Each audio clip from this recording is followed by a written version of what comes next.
શું એવું બની શકે કે ધ્વનિના કંપનોથી આખી વાસ્તવિકતાનું નિર્માણ થતું હોય? કદાચ સાંભળવામાં અજીબ લાગે, પણ આજે આપણે મંત્ર અને યંત્રના એક એવા જ પ્રાચીન વિજ્ઞાનની ઊંડી સફર કરવાના છીએ. એક એવું વિજ્ઞાન જે આપણી અંદરની દુનિયા એટલે કે આપણી ચેતના અને આ બાહ્ય જગતને જોડવાની વાત કરે છે. આપણા આજના જમાનાની આ એક ગજબની વાત છે, ખરું ને?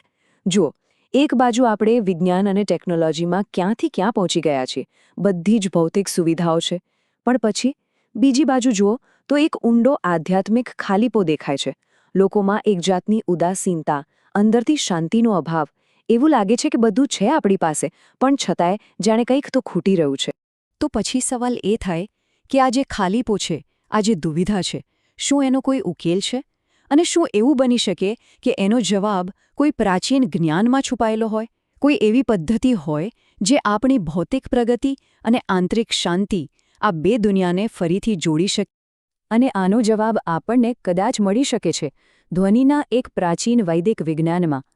તો ચાલો આ વિજ્ઞાનના મૂળમાં જઈએ અને સમજીએ કે ચેતના અને આ ભૌતિક જગત, આ બંનેના મૂળભૂત ઘટકો આખરે છે શું? તો જુઓ, સૌથી પહેલો અને મૂળભૂત ખ્યાલ છે શબ્દ. હવે અહીં શબ્દનો અર્થ આપણે બોલીએ છીએ એ સામાન્ય અવાજ નથી. ના, આ તો ધ્વનિનું એક શાશ્વત બ્રહ્માંડીય તત્વ છે.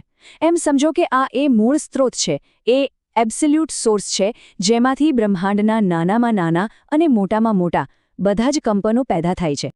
અને પછી આ શબ્દમાંથી જ જન્મે છે નાદ. જ્યારે પેલા શાશ્વત કંપનમાં એક લય, એક રિધમ આવે છે, એક પ્રવાહ બને છે, ત્યારે જે સંગીતમય ધ્વનિ બને એને કહેવાય નાદ. એટલે કે નાદ એ શબ્દની એક સુંદર, વ્યવસ્થિત ગોઠવણ છે. હવે આના પરથી એક સંકલિત વિજ્ઞાનની બે શાખાઓ બને છે. પહેલી છે મંત્ર વિજ્ઞાન. આ વિજ્ઞાન આપણી અંદર રહેલી ચેતના શક્તિને જગાડવા માટે સૂક્ષ્મ જગતની ઊંડી શોધ કરે છે. અને બીજી છે યંત્ર વિજ્ઞાન.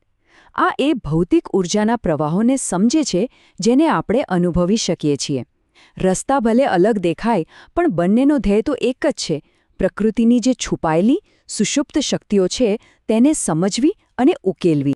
તો ચાલો હવે આ બધી વ્યાખ્યાઓથી આગળ વધીએ અને એ જોઈએ કે આ સિદ્ધાંતો આપણા જીવન સાથે, આપણા અસ્તિત્વ સાથે ખરેખર કેવી રીતે જોડાયેલા છે. મતલબ કે આ કંપનો, આ વાઇબ્રેશન્સ વાસ્તવિકતાને આકાર આપે કેવી રીતે છે. અહીં એક બહુ જ ઊંડો અને, સાચું કહું તો, ક્રાંતિકારી વિચાર આવે છે. એક તરફ છે પિંડ, એટલે કે આપણું શરીર અને મન, આપણું સૂક્ષ્મ જગત, અને બીજી તરફ છે બ્રહ્માંડ, એટલે કે આખું એ વિશ્વ.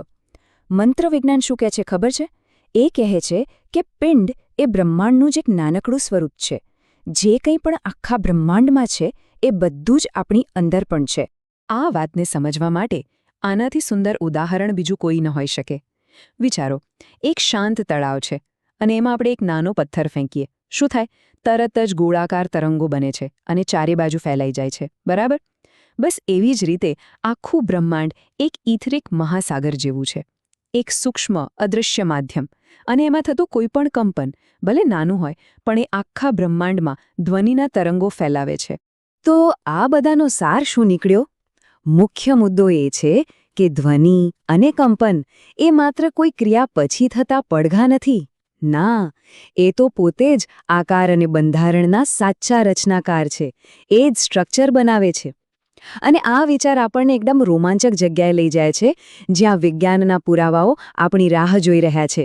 તો હવે વાત આવે છે એ મુદ્દા પર જ્યાં પ્રાચીન જ્ઞાન અને આધુનિક વિજ્ઞાનનો મેળાપ થાય છે.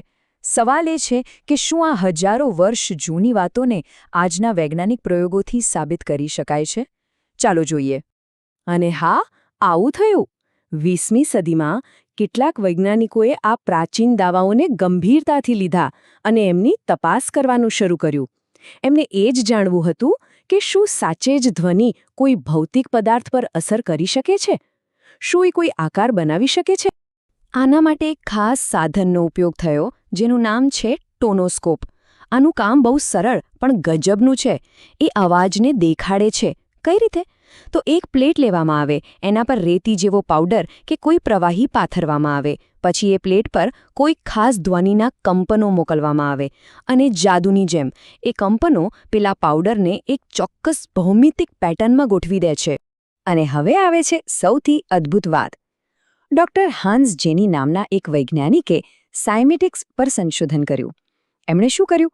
એમણે એકાક્ષરી વૈદિક મંત્ર ઓમના ધ્વનિને ટોનોસ્કોપ પર પ્રયોગ કર્યો અને જે પરિણામ આવ્યું એણે એક અત્યંત વિશિષ્ટ અને જટિલ ભૌમિતિક છબી બનાવી.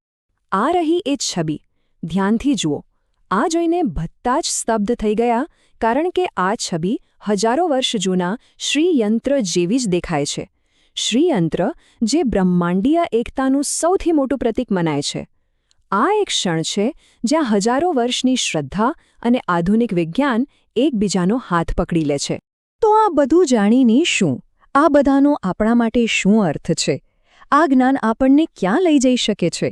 ચાલો હવે એ જોઈએ કે આ સંકલિત અને કરુણામય વિજ્ઞાન આપણા ભવિષ્ય માટે કઈ સંભાવનાઓના દરવાજા ખોલે છે. 93%. હા, 93%. આ આંકડો જોઈને કદાચ આશ્ચર્ય થાય, પણ આ આંકડો કંઈક બહુ મોટું કહી રહ્યો છે. આ આંકડો માનવ મગજની એ વાસ્તવિક ક્ષમતા છે જે હજી પણ પરંપરાગત વિજ્ઞાનની પકડથી બહાર છે. આપણે આપણા મગજનો બહુ ઓછો ભાગ વાપરીએ છીએ. આ જે સંકલિત અભિગમ છે મંત્ર અને યંત્ર વિજ્ઞાનનો, એનો હેતુ આપણી આજ ઊંઘી રહેલી 93% શક્તિને જગાડવાનો છે. કારણ કે આ જ્ઞાનનો અંતિમ ધ્યેય ફક્ત માહિતી મેળવવાનો નથી, પણ એક વધુ સારું વિશ્વ બનાવવાનો છે. એક એવી દૃષ્ટિ જ્યાં વિજ્ઞાન પર્યાવરણનો મિત્ર હોય, જ્યાં દુનિયાની પ્રગતિ, શાંતિ અને આધ્યાત્મિકતાના સિદ્ધાંતો પર થાય, જ્યાં નૈતિક મૂલ્યો, પ્રેમ અને બધા માટે કરુણા એ સૌથી મહત્વના હોય. એક એવી સમજણી શોધ જે ધર્મ કે વિજ્ઞાનના વાડામાં બંધાયેલી ન હોય. અને છેલ્લે મહાન વૈજ્ઞાનિક આલ્બર્ટ આઇન્સ્ટાઈનનો આ વિચાર આપણને એકદમ યોગ્ય જગ્યાએ લાવીને મૂકી દે છે. એ કહે છે કે જો આપણામાં ધાર્મિક જેવું કંઈ હોય તો એ બીજું કંઈ નહીં પણ આ વિશ્વની સંરચના માટેનો અસીમ આદર છે, જેને આપણું વિજ્ઞાન ધીમે ધીમે ખોલી રહ્યું છે. તો કદાચ વિજ્ઞાન અને આધ્યાત્મિકતા બે અલગ રસ્તાઓ છે જ નહીં. બની શકે કે એ એક જ સત્ય સુધી પહોંચવાના બે અલગ અલગ માર્ગો હોય. આ જોડાણ કેટલું ઊંડું છે એના પર વિચાર કરવા જેવો છે.